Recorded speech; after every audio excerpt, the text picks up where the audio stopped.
George. Goodbye. Without doubt, if I sit a horse half so well when I'm his age, I'll have no cause for complaint. I thought he seemed unusually subdued. Is he quite well? A little apprehensive, perhaps. But if my father possesses one quality above another, it's the ability to survive. You make it sound as if his life were in jeopardy. Not quite his, perhaps. George, you mentioned some weeks ago the possibility of our going to London. How very strange of you to mention that now. Well, it has been on my mind. May I ask when we are likely to know? If all goes well, perhaps within hours. Mr. Nicholas Warlegan, my lord. Come in, Morwenna, come in. My lord? My nephew's already chided me for keeping you waiting so long. You know Lieutenant Armitage, of course. But business delayed my departure from Exeter, and I had no time to dine on the way. Sit down, sit down. You'll take a glass of wine. Thank you, my lord. Now, the matter is settled for you. You'll find young Salter's an admirable choice, admirable. Salter, my lord. Yeah, Jeremy Salter of Exeter. Oh, you want his full particulars, of course. Got them somewhere on a piece of paper. What of Mr. Arthur Carmichael, my lord? Oh, no good. No good at all. More pie.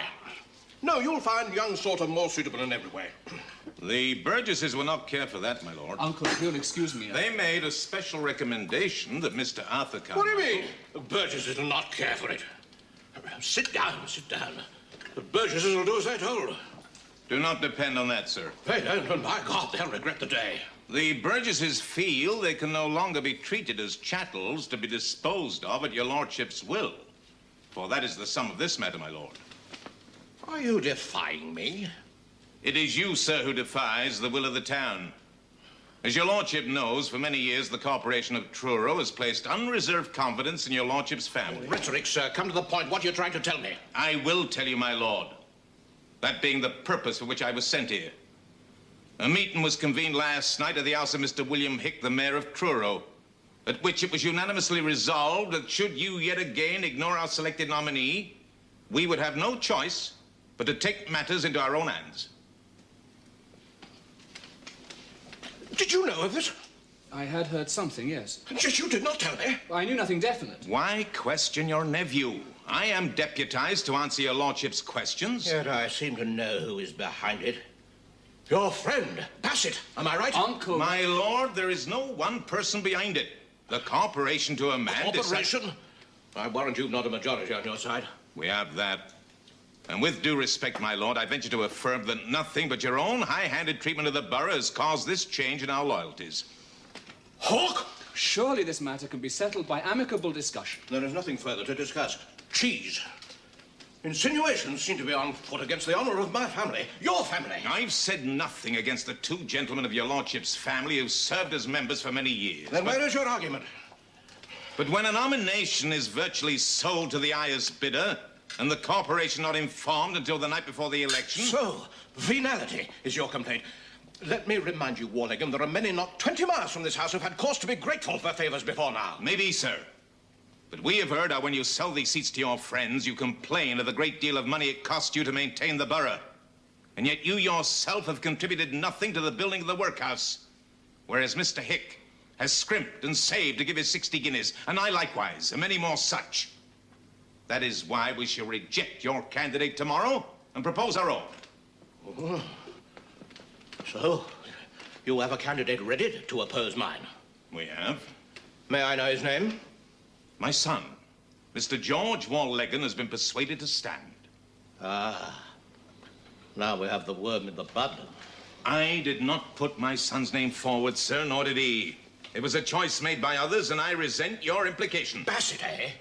Well, we shall see tomorrow who are my friends and who are my enemies. Hawk, see the gentleman out. Talk of enemies is a ridiculous exaggeration. Is it?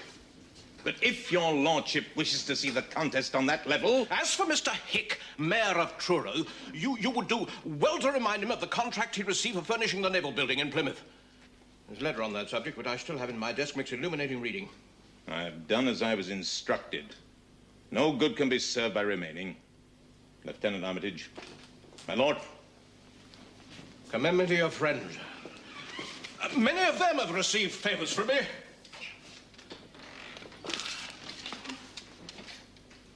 I'll remind them of that when I see them in the morning. George? George has it. He has the nomination. He has still to win the election. Oh, pity's sake, Ross. I sought to anticipate your reaction in many ways, but laughter was not amongst them. Well, when the Burgesses roar like labouring elephants only to produce a mouse like George, what would you have me do but laugh? Judd, you knucklehead, where the devil are you? Well, you would not have me weep, I trust. This would never have happened if you'd accepted Bassett's offer. My God, I was right. You were expecting me to weep. Should I have been the mouse? With you as nominee, Bassett would have won the day. Well, if that's all that concerns you, Bassett's victory, dry your tears. George will win. Judd! What's amiss with you? Oh, you were shouting. I am waiting for my other boot. Demelza. No one said you were here. He's only half here. The other half is weeping at Westminster. Oh, I've just heard the news. Prudy says they're even talking of it in the village. Yeah, I warrant even the hens are laying to it. Judd! Do you think he'll win? Judd! For God's name, where's my boot? On the way, sheep.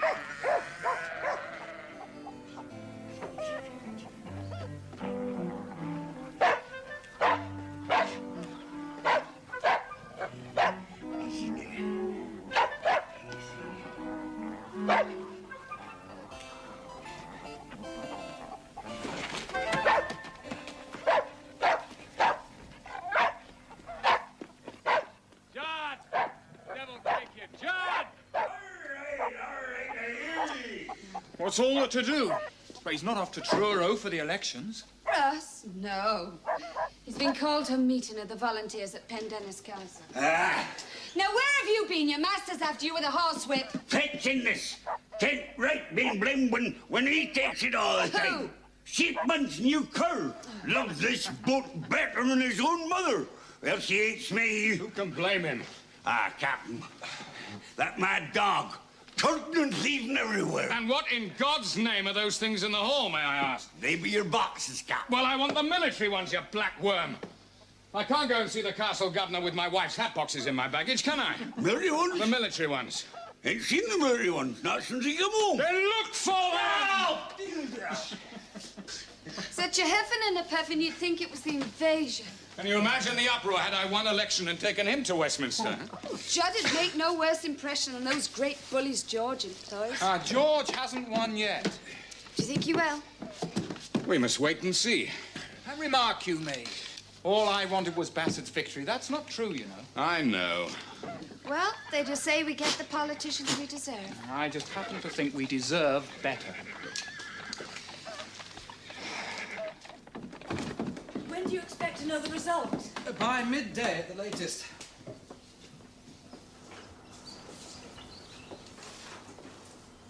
Have you met this Mr. Salter of Exeter? He did not impress me.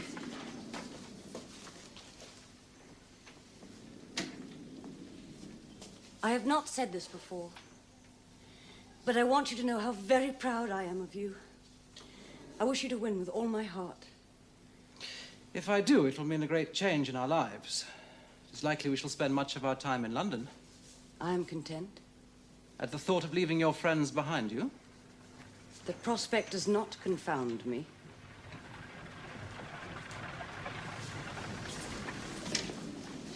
Oh, I'll be calling on the Whitworth during the day. I'm told Morwenna is in labor and it's proving difficult. I shall see you this evening.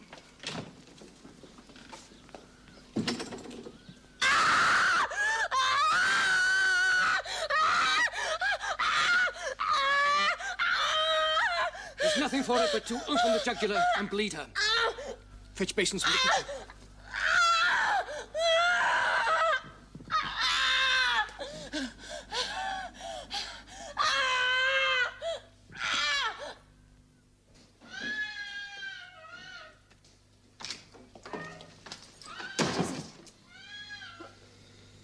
Will she die? God forbid. Morwenna is my wife. It is unthinkable, inconceivable that she will be taken away from me. I feel sure that she You would do better to pray than waste your time on vanities. Indeed, I have tried. This is no time of thinking of oneself. I thought if I sewed these buttons on your shirts, the act would help me, help concentrate my faith on poor Morwenna's behalf. You must forgive me. I was overwrought. It is appropriate you should feel concern for your sister. My concern is also for you. You have been married so short a time, and with your first wife... Can you speak of nothing but dying? Forgive me. No, you are right. Indeed, when I think of the black periods in my life, the loneliness, the Almighty does impose a hard burden on his workers. However, be sure that your presence here has served to provide a certain solace. I mean that. I am glad. I was afraid that in your eyes I may have appeared no more than a girl. But I am woman enough to know that even if my sister is not able to look after you, then someone... You must have... Excuse me, I must see to the children. Rowena. I hope I've not offended you. You have not offended me. I would not dream of... You have not offended me. I'm trying to say, sir, whatever your needs, you have only to ask. No. You're not to disturb yourself.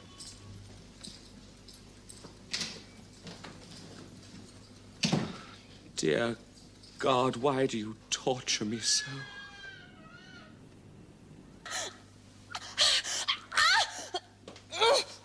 There is movement. It is still alive.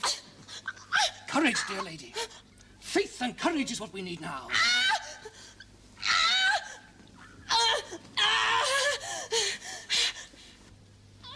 When Morwenna recovers, she may care to spend a few days with us. The change will do her good, I'm sure.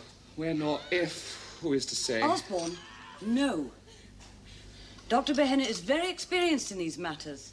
He's attended me on 2 such occasions, and I've not had cause to complain. It is good of you and George to show such sympathy. I will see to it. You can perceive the state I'm in. My nerves are like the frayed ends of rope. I cannot sleep. I cannot think. I try to compose a sermon, and either the words won't come, or they are like wild horses. I cannot control them. And all because you were about to become a father for the 3rd time? Yes. Mr. Whitworth, I am happy to tell you, you have a son. A son? A son? Alive? Alive and well, of 6.5 pounds. Osborne, what did I tell you? And Morwenna, is she well? Sleeping. She's been through a great ordeal. But she will recover. In time, with care and patience. 6.5 pounds is small, is it not? The girls were both bigger. Girls frequently are. Oh, thank you, Doctor. I'm sorry. The relief is more than I can bear. A son! A son! Oh, George will be pleased. Indeed. I'd half a mind to call the boy after him, but latterly I changed my mind. He should be called John Conan Osborne Whitworth, to mark our blood connection with the Godolphins. If you think George will not be offended. I'm sure George will be very pleased. Rowella, have you heard the news? Morwenna had a son. A son. Dr. Behenna has performed a miracle. It is a time for rejoicing. Oh, this is Mr. Arthur Solway from the county library. He brought me some books. Well, I took the liberty of asking him in, as he has just come from Truro and has news. Of the election? God bless my soul, yes, it must be decided by now. Oh, yes, sir. About 2 hours ago. Great excitement there was, for it was a very close shave. In whose favour? 13 votes to 12. Close as a whisker. Did Mr. Warlegan win, or did he not? By 1 vote. What? That was the result. What was the result? 13 votes to 12. For whom? For who? For which candidate? But I said it, Vicar. For Mr. Warlegan. Oh. He carried the day by 1 vote. Oh, thank God for that. So we are to have a new member of Parliament for Truro, Mr. George Warlegan, MP. Upon my soul, it occurs to me I should have called the boy George after all.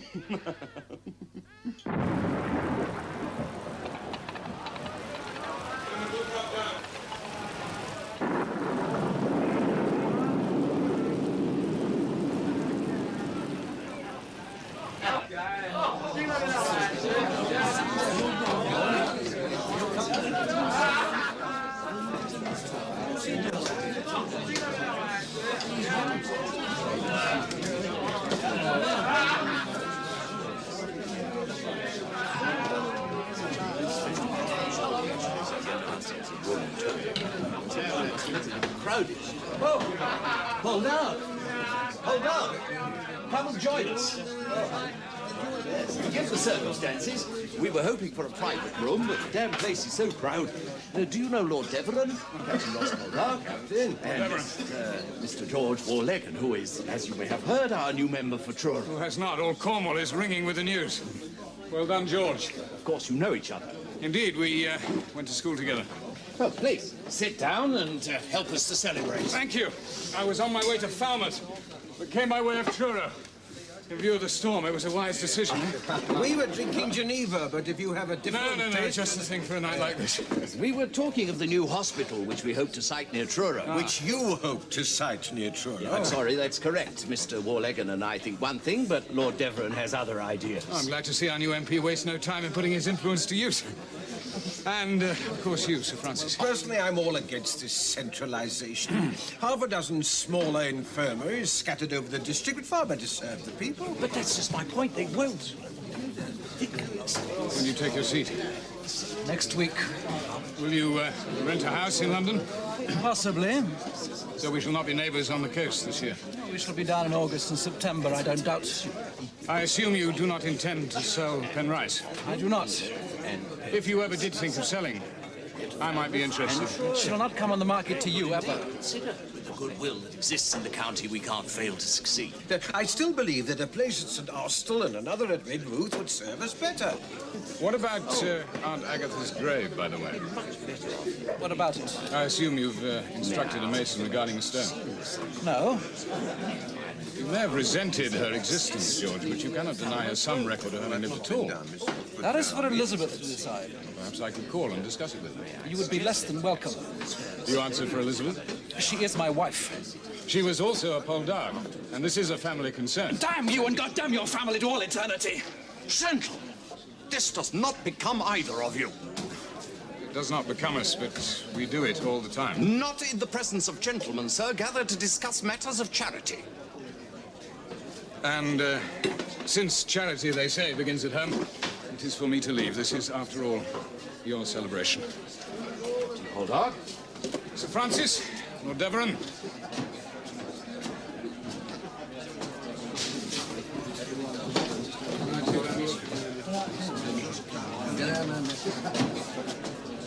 And then out he walked, having first had the effrontery to offer to buy this place from under us as if you were hard up for money. Buy Penrice? How dare he? My dear Elizabeth, the man is so blown up with public acclaim for his escapades, he will dare anything. He's the same as when he returned from America and cheated us of wee leisure. I warned him if he set foot in this house, I'd have him thrown out. He sees your former connection with the Poldarks as justification, no doubt, for the impudence. Nevertheless, he is right about the headstone. And all this, you say, took place before Sir Francis? And Lord Deveron. It did his reputation little good, I warrant. Ross was never one to care much for that. Nevertheless, he'll reap the harvest for it.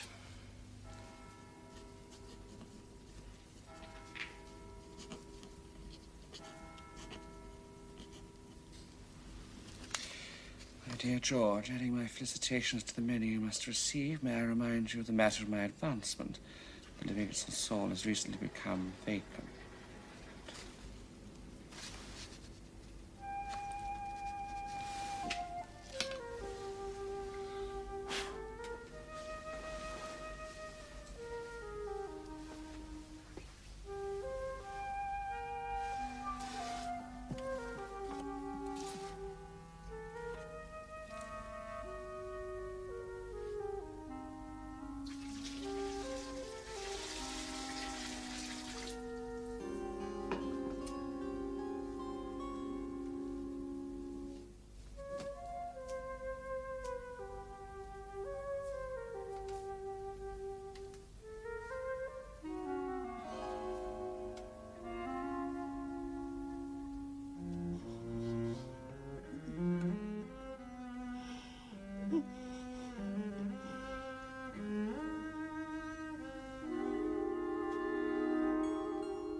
Osborne, what is it?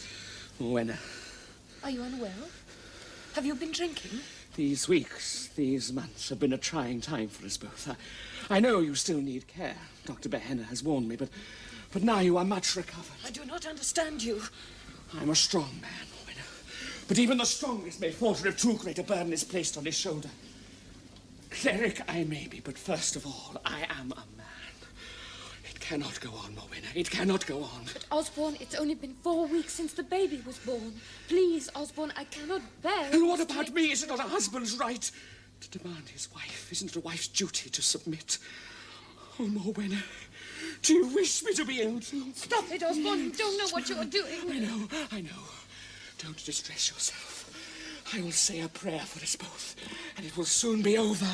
Oh, Morwenna, Morwenna. Oh, Ross. I'll not go. Go?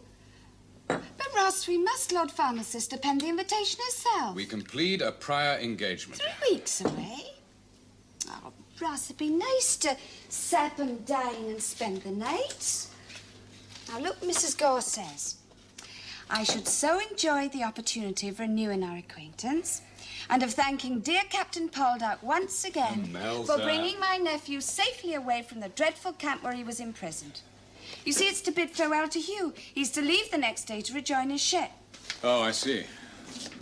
No, that is not the reason I want to go. And did he ride over with the invitation himself, this Hugh of yours? No. It came on the Shabana, and he's not my Hugh. Well, he's certainly not mine. Can you not see? Falmouth is bitter at his election defeat. Bassett rides high. I don't want to get caught in their political crossfire. But Sir Francis won't be there. And the conversation will be of nothing but the weather, I promise. Oh, Ross, please. Say we can go. Do whatever you like. Oh. You know you will anyway.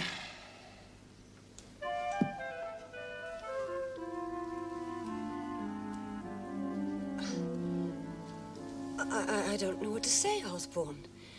I'm touched that you should ask me, but I've no experience in these matters. What does Dr. Behenna say? Simply that she has the fever. He admits himself perplexed as to the cause. Then you must get another doctor. Who? Dr. Ennis. George doesn't like him. Oh, Besides... Osborne! You have asked my opinion, and I have given it. You should summon Dr. Ennis immediately. If you do not do it, I shall do it for you.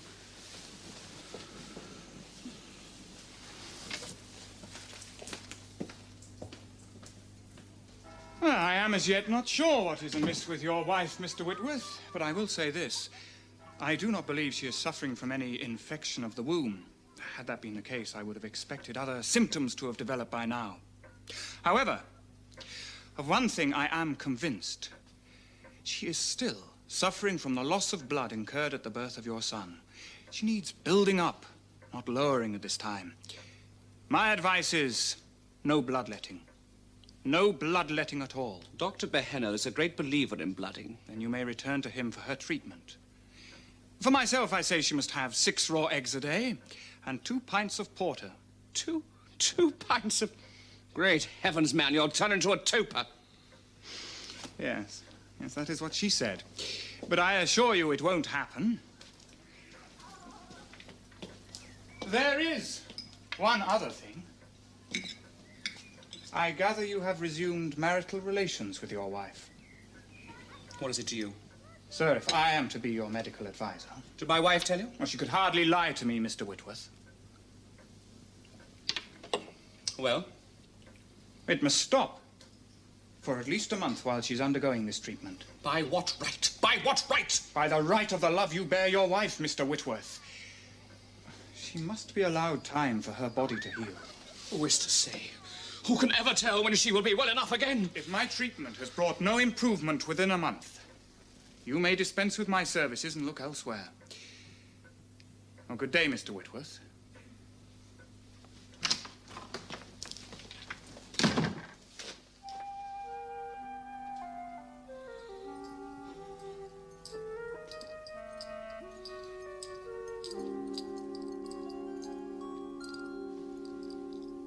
Morwenna.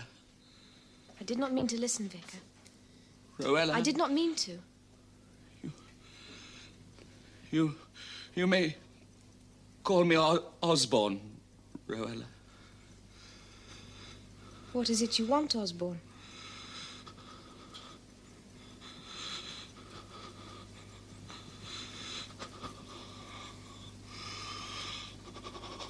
I had no idea yours was such a very warlike family, Mrs. Gore. All these ancient banners and weapons.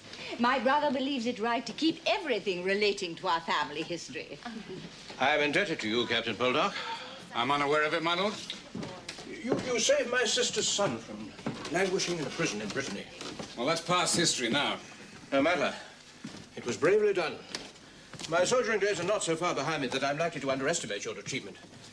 Pray, indulge my curiosity. Your approach overland to Fort Baton must have been a desperately perilous business. Was it in daylight? Most of it belonged to Hugh's grandfather, the Admiral. Ah, yes, I've heard of him. For myself, I see little virtue in wars. But sometimes they're necessary, Mrs. Gore. Heaven knows I have no wish to repeat my experiences with the French. They must have been terrible. Have a look at the view from the window. And the poem I brought. Did you read it? I do not think you should have written it. Of course I shouldn't. It was wholly improper. It seems Ross is looking at me with less charity than he was used to. Oh, I see no reason for it. He talks of you with... Affection? You could call it that. I'm glad. It's your affection I'd welcome more. Lieutenant Armitage, you must not talk to me like that. Oh? Why? Was Ross angry when he learned I had delivered the invitation by hand? Oh, I didn't tell him that. You did not? I said it came by the Chevener. Then you are prepared to lie for me.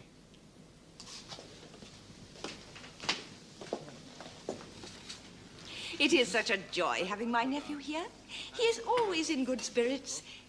If only... his health has suffered so from his imprisonment. Oh, Dr. Ennis, I hope you do not think I'm being tactless. He was telling me before dinner that his vision had become increasingly blurred. It worries me. I should like to write poems about so many things. Life, love, nature. I had a beautiful poem about a seal once. A seal? Can one write beautifully about Why, something indeed you one say? can. I've never seen a seal. Haven't you, Dwight? We have them near us, a whole colony. We see them all the time. Oh, I should much like to see them. Will you not show me? I should like to be included on that expedition. Why not all of us? Then we could all write poems about the seals and judge which is the best. Oh, do say yes. I must say it would be agreeable to have an adventure, as long as there was no danger in it. By the by, Poldark, I'm under a further obligation to you, of course. Oh? You refused to accept the nomination to oppose my candidate in the by-election. How did you hear that? Well, the information reached me. The means were irrelevant. Do you know why I turned down the invitation? I assume it was not out of friendship toward me. That is correct. I'm sorry to be so blunt in your own house. Parliamentary life itself did not attract you, am I right? And all the humbug attached to it. As for George Warlegan, it appears to have a definite fascination. Does it? I have not discussed the matter with him. Nor I.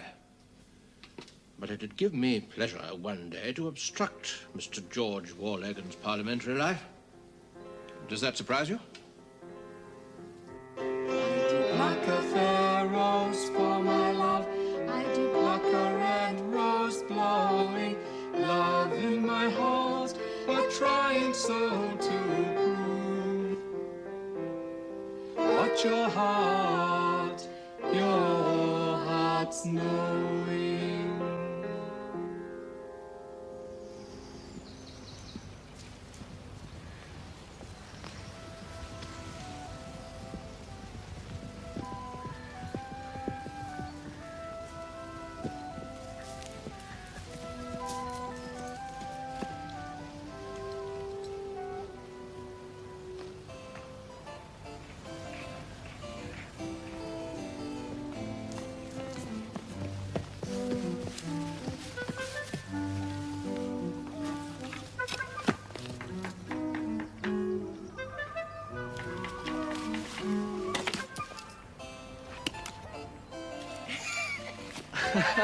Jeffrey! If you was one of the local lads, I'd have taken the skin off your back, Jeffrey boy.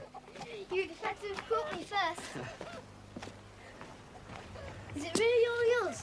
Oh, Did you really make wheels? I'm mending one now if you want to have a look. It's good to see you again, Geoffrey boy. When I own our estate, you shall come and live there as my factor. Can I help you? And here. That's it. Proper job. Out of the platform.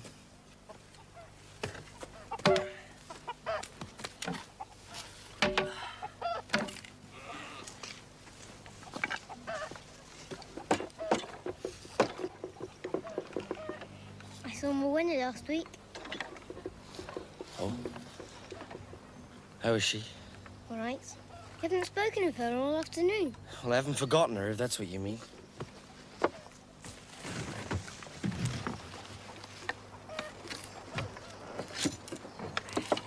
She has a baby. Did you know? No, I didn't know that. When was this? Last month. I seen him. It's a boy.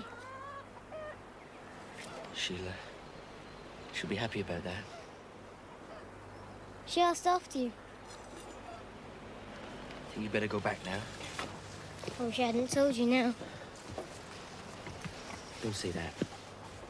I'd rather it was you than anyone else. Better go now anyway. Come on then.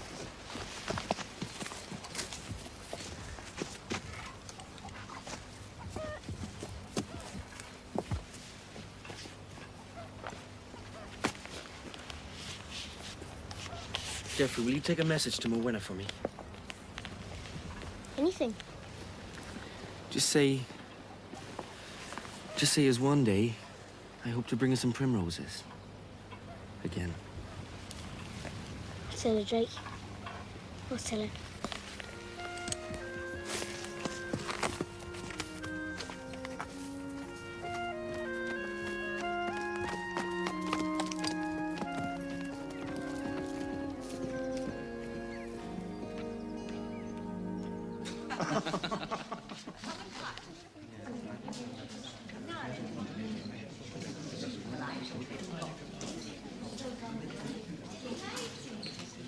I think I should like to return home. Ross! Now. We've been invited to Sutton spend I'll the make night. our excuses to Falmouth. Ross! I think it's better to go now, for everybody's sake.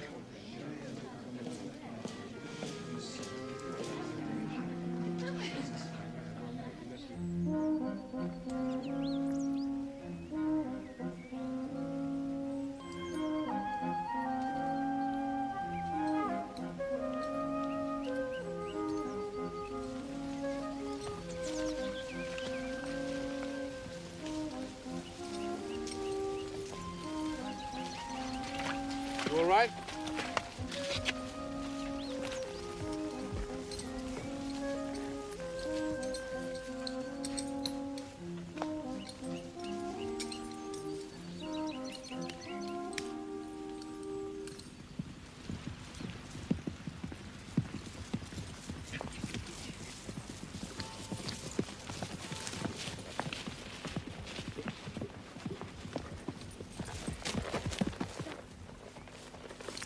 You ride on. I'll see you later. Where are you going? Saul Church. Why? I want to see Aunt Agatha's grave.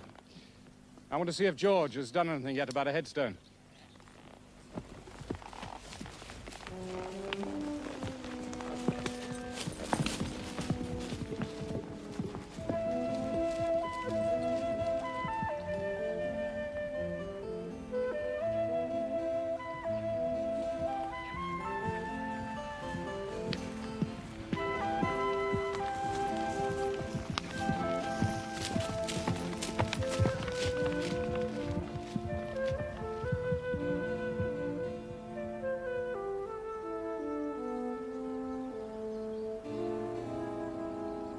A graveyard, Elizabeth? Ross, And alone? is it any business of yours where I go or what I do? None. Oh, I can't say I blame you. The company hereabouts is perhaps more stimulating than at Penrice. I came to see Agatha's grave. As George has no plans for a headstone, I thought to do it myself. He has plans. We have no need of you, so if you'll excuse me... Where will it end, Elizabeth? Where will what end? This hatred. I don't care about him one way or the other, but I care about you. Caught between the Poldarks and the Warlegans, it cannot be an easy situation. I have no need of your sympathy. Can I do nothing? You? When each day he hates you more than ever? Well, he cannot still be jealous of our past. He now suspects the very nature of that past. How?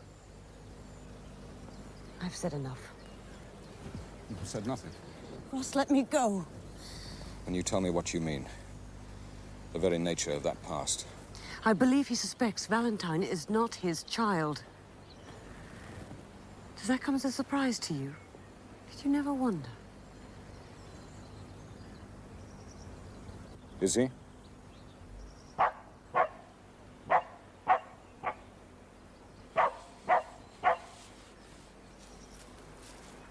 Elizabeth.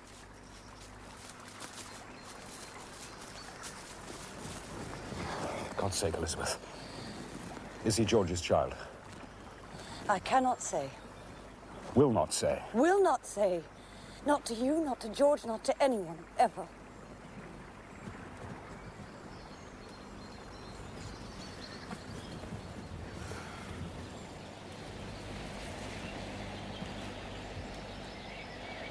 How could he have known about that night? I don't know. If only he would bring it out into the open. But he hints. And for weeks now, he's avoided even the sight of Valentine. There can be no other reason. Yet you want to save your marriage? Now more than ever. For Valentine's sake? For both my sons. For them, I would risk anything. Then the solution is simple. Give him another child. Another child at 8 months. For Valentine's sake, you must. How? Do you imagine these things can be arranged to order? You don't have to do anything. You lie about your dates, that's all. You keep the doctors at bay and let nature do the rest. If the truth were known, there never was a premature birth in the whole of Cornwall. Especially in Cornwall. You are good for me. Will you do it?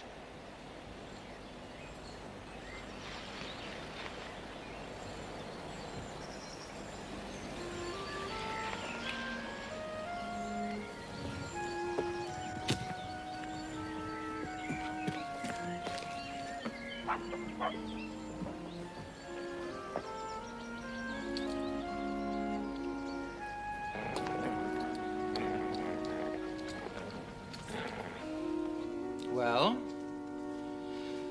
what have you to say, sir? Geoffrey Charles, this is no criminal matter. I'm simply asking you for an explanation. Ask him. He's a spy.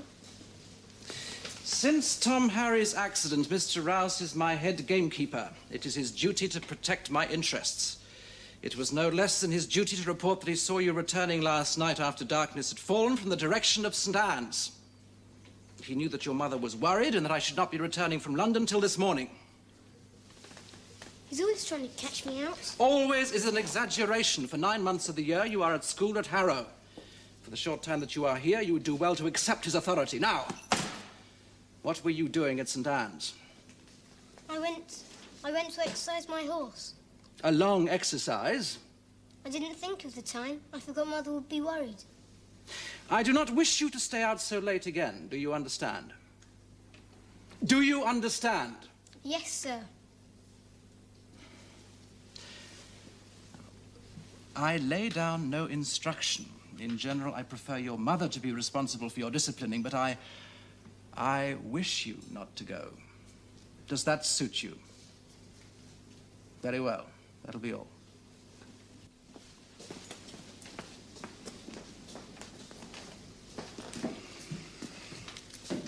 What is it at St. Anne's that attracts him?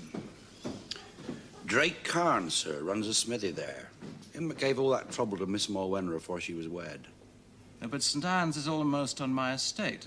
How did he gain possession of the smithy there? Rumour has it, sir, that his brother-in-law bought it him for a present. Ross Poldark? But for what reason?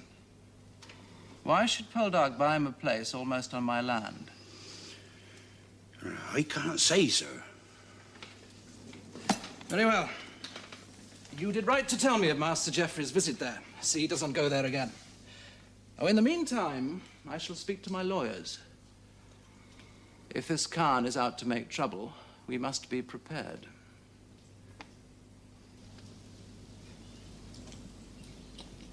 What shall I tell him, Winner?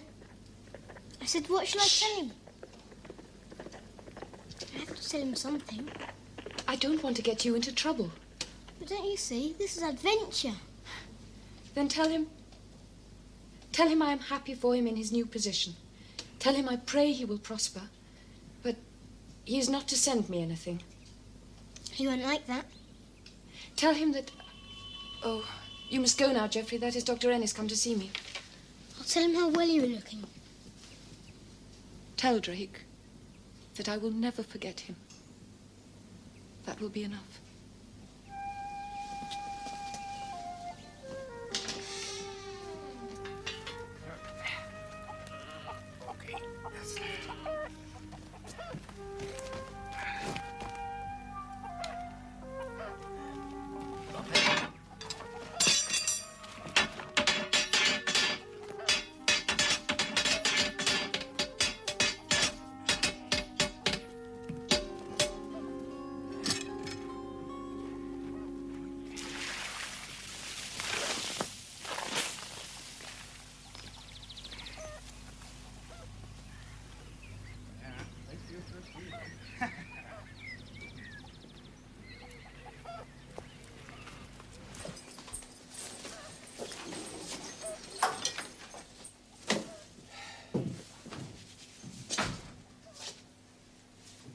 Not at church, praying that.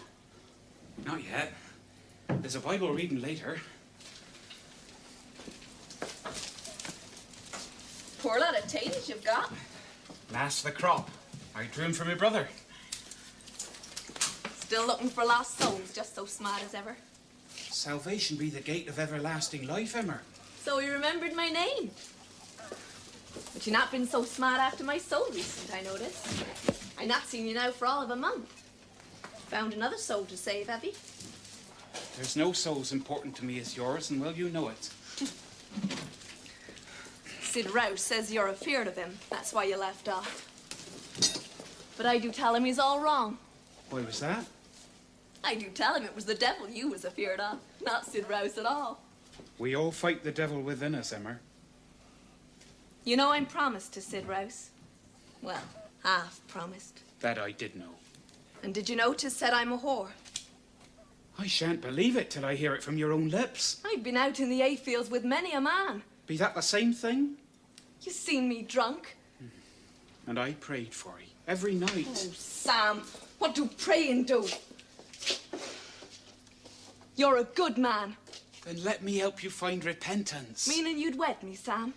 Yes. Oh, yes. Even if I didn't repent? I'd wed you in the hope that God's bountiful love would bring you to the light. You're a rare man, Sam. And good. But not for the likes of me. I'd be much better wed to a hard swearing, hard drinking jack like Sid Rouse. If I wed tall.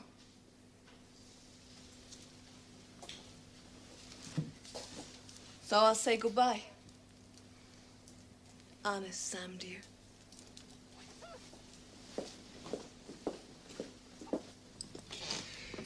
In truth, Vicar, I find your wife much improved. But I believe it is imperative the treatment I recommended be continued. Do you understand what I mean? Perhaps if we were to talk alone. There is no need, I understand fully. These things happen to women, I suppose, and we must learn to put up with them. Inconvenient, of course, but in the end of no real consequence. I'm glad you see it like that. Well, I shall call again, shall we say, Thursday? No, there's no need. I shall see myself out.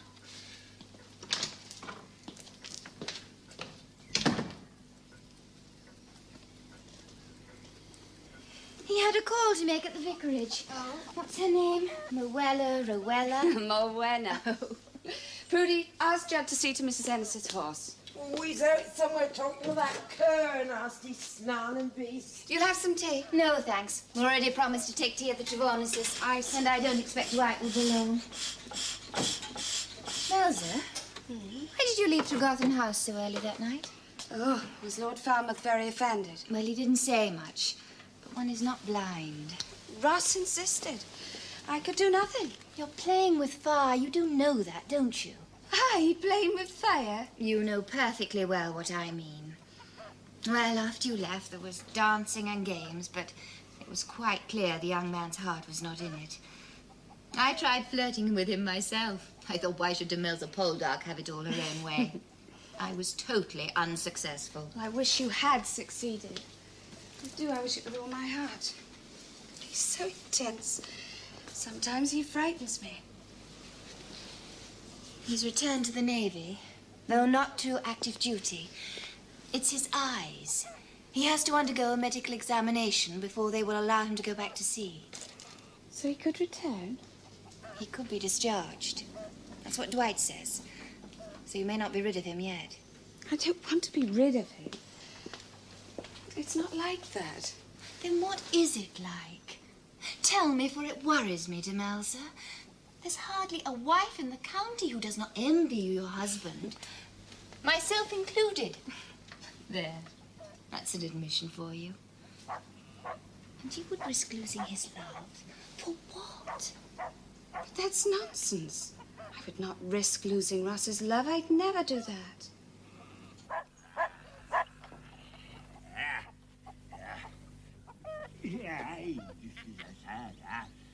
Still in that boat, like it was the last chance of salvation. Oh, you cur, you!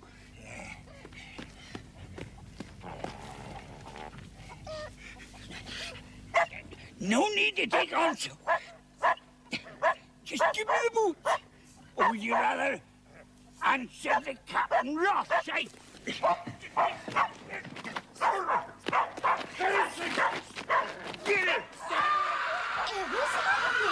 Sounds like a dog fight. Pretty?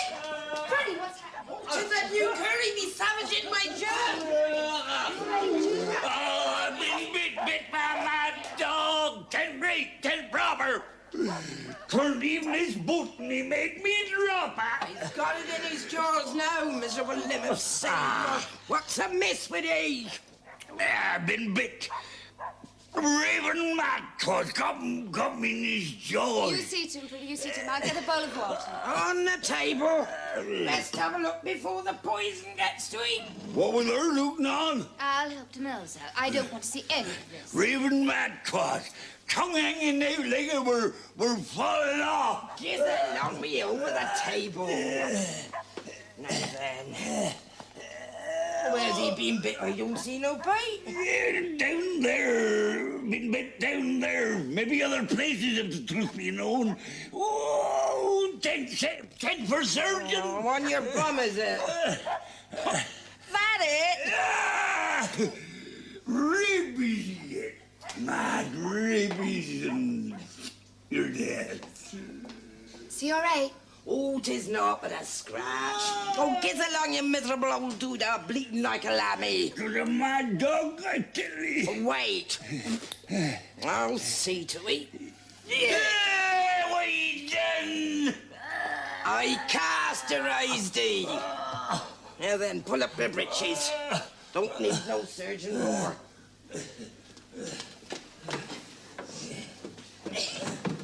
Oh, there's no amiss with him. Preening old Gale, that's all.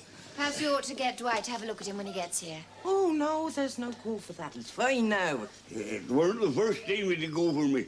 That time last week, when he took the boat up to the graveyard the day Captain Ross met Mistress Warlegan. Ross met Mistress Warlegan in the graveyard. What day was that? Why, the day he came home early from Tregarthen House. Kurt took the boat up to the graveyard and I chased him. Captain Poldark met Mistress Warlegan in the graveyard. Huh? And kissed her. Judge, you look so... Well, what's amiss with you? She asking, wouldn't she? Thank you, Judd. I found this boot in the yard. What's been happening?